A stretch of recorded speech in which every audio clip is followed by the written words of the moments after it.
नमस्ते दोस्तों, आप सुन रहे हैं पुण्यवाणी ज्ञान, जहां हर कहानी देती है जीवन का गहरा संदेश। आज हम सुनेंगे धनतेरस की वो पवित्र कथा जिसमें एक स्त्री की भक्ति ने स्वयं यमराज को भी रोक दिया था। एक राजा के यहां एक पुत्र का जन्म हुआ। राज ज्योतिषियों ने जन्म कुंडली देखी और उनके चेहरों पर सन्नाटा छा गया। उन्होंने कहा, महाराज, ये बालक 16वें वर्ष में सांप के काटने से मृत्यु को प्राप्त होगा। राजा का हृदय कांप उठा, लेकिन भाग्य का लेखा कौन मिटा सकता है।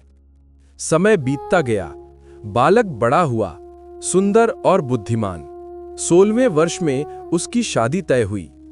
शादी के बाद जब दूल्हा दुल्हन अपने कक्ष में पहुंचे, वो रात थी धनतेरस की रात। दुल्हन बड़ी समझदार थी। जब उसे पति के भाग्य का रहस्य पता चला तो उसने कहा, अगर मृत्यु तय है तो मैं उसे भक्ति से हराऊंगी। उस रात उसने अपने कक्ष के बाहर दीपक जलाए, हर दिशा में, सीढ़ियों पर, चौखट पर, यहां तक कि दरवाजे पर भी। फिर उसने एक थाली में रखे सोने चांदी के सिक्के और गहने। वो भजन गाने लगी और अपने पति को जागृत रखती रही। धीरे धीरे रात गहराने लगी। आकाश में शनि की छाया थी और तभी स्वयं यमराज प्रकट हुए। उनका रूप दिव्य और भव्य था। वे उस घर के बाहर पहुंचे जहां दीपों की पंक्तियां झिलमिला रही थीं। जब उन्होंने अंदर झांका तो उनकी आंखों में पड़ी गहनों की चमक और दीपों की रोशनी। वहां एक नववधू भक्ति में लीन भजन गा रही थी। यमराज बोले, आज पहली बार किसी स्त्री की भक्ति ने मृत्यु को रोक दिया है। उन्होंने अपने सहायक से कहा कि आज से जो भी स्त्री धनतेरस की रात दीपक जलाकर मेरी दिशा में रखेगी, उसका परिवार दीर्घायु रहेगा। इतना कहकर यमराज अदृश्य हो गए।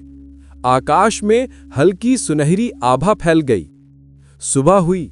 राजा ने देखा उसका पुत्र जीवित है, सुरक्षित है। सारे नगर में हर्ष छा गया।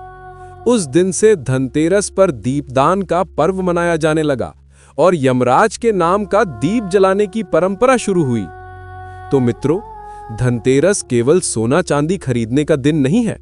ये दिन है प्रकाश, भक्ति और दीर्घायु का प्रतीक। दीपक केवल घर को नहीं, आत्मा को भी प्रकाशित करता है।